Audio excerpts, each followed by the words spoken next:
এটা কি তোমাদের মনে হচ্ছে হাতে আঁকা ড্রয়িং? একদমই নয়, দেওয়ালে কিন্তু পুট্টি দিয়ে বানিয়েছি। তো চলো জেনে নিই কিভাবে তৈরি করলাম। দেওয়ালে 4 ফুটের একটা সার্কেল ড্র করে নেওয়ার পর ব্যাকগ্রাউন্ডের টেক্সচারটা আমরা করে নিচ্ছি।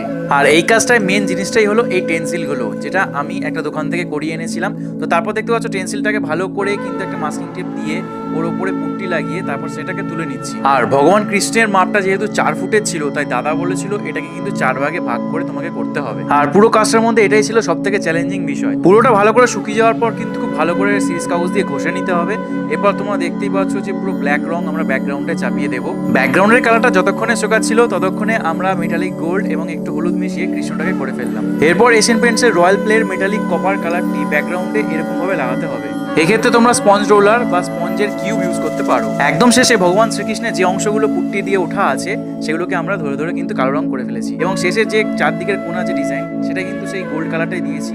তো ফাইনালি এই লুকটা এসছে। এবার তোমরা বলো কেমন লাগলো। আমার সাথে ছিল প্রকাশ ভাই, আর কাজটি করেছি আমাদপুরে এক দাদার বাড়িতে।